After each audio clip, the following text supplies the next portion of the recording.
और घर में ये कहना बंद कर दें। मैंने बहुत सारे पिताओं को ये सुना है कि जो काम वो जिंदगी में खुद नहीं कर पाए वो बेटा करता है तो बड़ा गर्व करते हैं। अतुल कहां है? अरे वो गया है। अब पिताजी ऐसे बताते हैं जैसे उसने पद्मश्री जीता हो। कोई पूछा आपका बेटा, अरे वो कहां है? उसकी दो तीन तो उसकी गर्लफ्रेंड है, कभी इधर जाता है। ऐसे बताते कितना बड़ा काम कर रहा है, लेकिन वो ये भूल जाते कि उसी घर में एक बेटी बैठी हुई है। ये भाव उसके मन में आएगा तो उसका जवाब कौन देगा? तो ना पिता बात करता है ना मां बात करती है, और जब आप बात नहीं करते तो पंचर वाला बात कर लेता है। कोई तो बात करेगा, ये ह्यूमन टेंडेंसी है भाई। मुझसे कोई बात नहीं करेगा तो मैं किसी से तो बात करूंगा ना, मेरी कोई तो बात सुनेगा। ये ह्यूमन नेचर है। हम न शास्त्र पे बात करते हैं, न शस्त्रों पे बात करते हैं, दिन भर एक ही बात पूछते हैं, तुम पढ़ लिया, तुम्हारी तैयारी हो गई, तुम्हारा रिजल्ट? अरे भाई रिजल्ट से दुनिया नहीं चलती, मार्कशीट से नौकरी मिलती है, कुछ और नहीं मिलता। इसलिए दुनिया में मैं दिन में किसी को बोल रहा था, दो ही चीजें मैं मानता हूं। भारत की संस्कृति को अगर एक लाइन में डिफाइन करना हो तो क्या करें, और चंद शब्दों में डिफाइन करना हो तो क्या करें। हमारी संस्कृति में, हमारी आस्थाओं और परंपराओं में हम अपने पिता को अपनी मां का पति नहीं कह सकते। ये नहीं कह सकते कि ये शख्स मेरी मां का पति है, ये नहीं कह सकते। ये हमारी परंपरा है, ये हमारी संस्कृति है। और इसी में दुनिया का सबसे बड़ा सच, उसके अलावा कोई सच है ही नहीं। ये बात अलग है कि केजरीवाल आता तो कुछ और पूछ लेता। सबसे बड़ा सच है मां। उससे बड़ा सच हो ही नहीं सकता। उसे दुनिया कितने भी तरीके से बदल जाए, कितनी भी मॉडर्न हो जाए, मां ने ही मुझे जन्म दिया है, किसी और ने नहीं दिया। इससे बड़ी सच्चाई नहीं हो सकती। और विश्वास क्या है? जो मां कह देती है ये तुम्हारे पिता हैं, हम उससे सर्टिफिकेट नहीं मांगते। आजीवन उस आदमी को अपना पिता समझ के बात करते, सवाल नहीं उठाते, प्रूफ नहीं मांगते। ये हमारी संस्कृति का हिस्सा है। अफसोस है कि हर शहर में बड़े बड़े कॉलेज देखता हूं, साउथ में बड़े बड़े आपने यूनिवर्सिटीज बना रखी हैं, लेकिन एक भी विश्वविद्यालय के अंदर कोई भी, हजारों करोड़ लोग होंगे, कोई एक ऐसा गुरुकुल बनाया आपने जो नालंदा यूनिवर्सिटी की तरह पूरी दुनिया से लोग उसमें आते हैं? आपने नहीं बनाया। आप सामर्थ्यवान हैं। कुछ काम जिंदगी में लॉस के लिए किए जाते हैं, जीतने के लिए नहीं किए जाते। और आप तो संविधान को पढ़ने वाले लोग हैं। भारत के संविधान में पेज नंबर 3, पहले पेज पे खोलेंगे तो अशोक की लाड़ बनी है, उस पे सत्यम वो लिखा हुआ है, सत्यमेव जयते।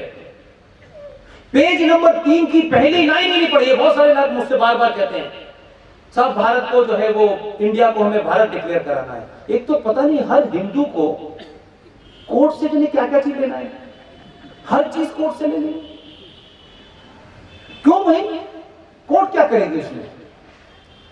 पेज नंबर 3 पर इंडस वैली के दौर का नंदी बना हुआ है भारत के संविधान में, पेज नंबर 3 पर। और उसके नीचे लिखा है नेम स्टेट एंड टेरिटरीज, और 2 डॉट लगे हुए हैं, और पहली लाइन लिखी हुई है इंडिया दैट इज भारत। समाप्त। अब आप उसे भारत नहीं कह रहे तो कोई आपसे कैसे कहेगा? आपने कभी मांग की कि हमारे संविधान की जो ओरिजिनल कॉपी है, क्या इस देश के लोगों को उस ओरिजिनल संविधान जो पास हुआ, जो लागू हुआ, उस संविधान में से कैसे 22 चित्र, जिन चित्रों में सुभाष चंद्र बोस भी हैं, छत्रपति महाराज शिवाजी हैं, भगवान राम हैं, सीता है, लक्ष्मण है, उसमें हनुमान भी है, वो चित्र किसने गायब कर दिए? ये सवाल इस देश को नहीं पूछना चाहिए था? वो तो ओरिजिनल संविधान है जिस पे साइन हुए, जिसकी कॉपी मेरे पास है। नहीं पूछा। भारत की पार्लियामेंट में 1957 में डिबेट हुई और डिबेट में यह कहा गया कि भारत का ध्वज कैसा होगा, भारत का फूल कैसा होगा, भारत का गीत कैसे होगा, भारत का गान कैसा होगा। इस बैकग्राउंड में एक डिबेट चली 1957 में और भारत की संसद ने पूरे बहुमत से यह कहा कि भारत का कैलेंडर सत्संबद्ध से होगा। पूरी आपकी संसद ने यह कहा, वो पास हो गया कि जो सरकारी कैलेंडर है ये बीसी से नहीं चलेगा, ये क्राइस्ट चर्च से नहीं चलेगा। एक सेकुलर भारत के अंदर कोई कहेगा फिर हमारी हिजरी से चलना चाहिए। सब संवत साइंटिफिक था, ये नहीं चला। हम लोग वही कैलेंडर इस्तेमाल कर रहे हैं। अभी पिछले दिनों जब मेरे संज्ञान में ये बात आई तो पहले तो मैंने उसकी पूरी इंक्वायरी की, सारे डॉक्यूमेंट निकल गए और फिर उसके बाद में औरंगाबाद में कुछ बुजुर्ग लोग थे जो इस पे कुछ काम कर रहे थे। दुनिया भर के लोगों से कहा कुछ मदद कर दीजिए भाई। सत्संवत का पहला कैलेंडर हमने देश में जारी किया। यही वो कैलेंडर है जिसके बारे में मैं बार बार कहता हूं। ये वो कैलेंडर है, इसकी सारी तारीखें आपको उसी से मिलेंगी। अब अगर समाज जागृत हो और इस पे दबाव बनाए कि ये आपकी किसी हिंदू की डिमांड नहीं है, उस संसद से पास हुआ एक कानून है जिसे किसने अपने राजनीतिक एजेंडे के लिए लागू नहीं होने दिया। हम चाहते हैं कि संसद में आजादी के बाद जो वंदे मातरम गाया गया हम उसको मानेंगे, 57 में जो कैलेंडर पास हुआ हम उसको मानेंगे। क्या इसके लिए 5 करोड़ लोग इस देश की सड़कों पे निकल के नहीं बैठ सकते कि सरकार हम आपसे कोई शिकायत नहीं कर रहे, लेकिन हम ये चाहते हैं कि आप इसको लागू कीजिए जो संसद ने किया है। ये किसी आरएसएस बीजेपी के हेडक्वार्टर में पास नहीं हुआ है जो आपको नफरत हो सकती है, जो आपका कोई डिबेट हो सकती है, या आपकी संसद ने किया है, भाई आप इसको लागू करिए। आप ऐसी चीजों के लिए लड़ना नहीं चाहते। जो लोग लड़ रहे हैं उनका साथ देना नहीं चाहते, क्योंकि आपके अंदर वो भूख नहीं है। मैं उस भूख को जगाना चाहता हूं। तब कैलेंडर भी आएगा और हर भर भारत की जो संविधान की कॉपी तो सबके साइन थे, फिर क्यों चोरी की आपने? इसलिए उस वक्त भी ऐसे लोग थे जो जानते थे क्या क्या करेंगे। उसका आखिरी किस्सा कह के अपनी बात समाप्त करता हूं। मुझे थोड़ा सा यूएस में किसी से बात करनी है, कोई वहां मसला हो गया है। क्या आप देखिए कि जब ये मामला था तो कितनी बारीकी से इस मामले को लोग खा गए। लेकिन नेहरू जी बहुत समझदार आदमी थे। पटेल से कह के गए कि आपको 370 पास करानी है, मैं बाहर जा रहा हूं। वो विदेश चले गए, संसद में बहस हुई। पटेल इस बात को जानते थे। इसलिए मैं कह रहा हूं कि कुछ लोगों के चरित्र को पढ़ेंगे तो आपको पता चलेगा कि इन घनघोर स्थितियों में, आज तो आपके सामने ऐसी कोई सिचुएशन नहीं है, उन्होंने उस स्थिति में भी अपना काम करके चले गए। 370 पर बातचीत होती रही और ज्यादातर लोग नाराज थे 370 को, और पटेल इस बात को जानते थे। पटेल ने कहा कि इसको पास कर दीजिए क्योंकि नेहरू जी चाहते हैं। और जब लोग अनमने ढंग से पास करने लगे तो खुद ही उन्होंने कहा कि ऐसा करते हैं कि इसको पास कर देते हैं, लेकिन इसके नीचे लिख देते हैं ये टेम्परेरी है। उस गुजराती को नहीं पता था कि 2019 में 2 गुजराती आएंगे, इसको परमानेंटली टेम्परेरी हटा देंगे। उनको नहीं पता। इसलिए आपके पास समय है, आप सुविधाओं से संपन्न हैं, संचार क्रांति के सारे माध्यम हैं। आपकी बात जो यहां है 5 मिनट में पूरी दुनिया में फैल सकती है। इस घड़ी को मत बर्बाद कीजिए। ये हजारों साल के बाद आपके पास मौका मिला है कि जो हिंदू सनातनी बोलता नहीं था उसे बोलने के लिए हथियार मिला है। इसका भरपूर इस्तेमाल कीजिए, भरपूर इस्तेमाल कीजिए, इसका मिसयूज मत कीजिए। अपने मन की बात कहिए, अपने मन की बात, दूसरों की भी मन की बात सुनिए।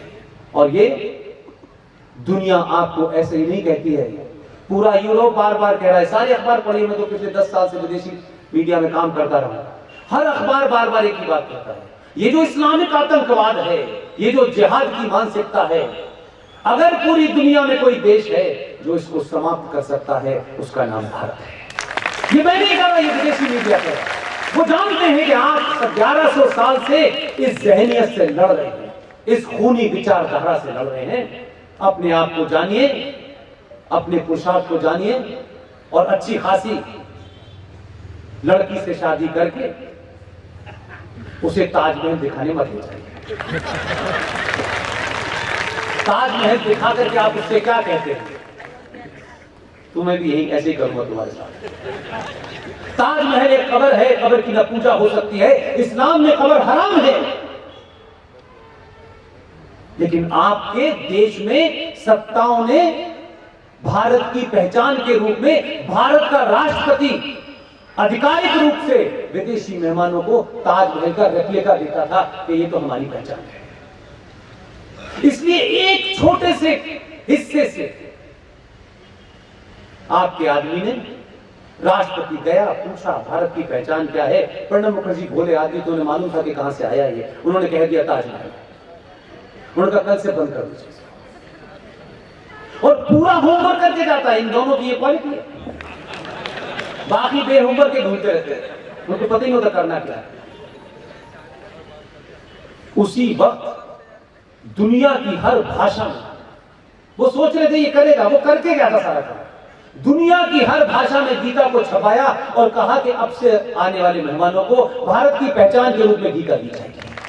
बदल दिया, एक ही झटके में आपने बदल दिया। और दुनिया ने गीता पढ़ी, क्योंकि आप गीता पढ़ते नहीं, हमारे यहाँ पढ़ने का शौक वैसे भी लोगों को बड़ा कम है।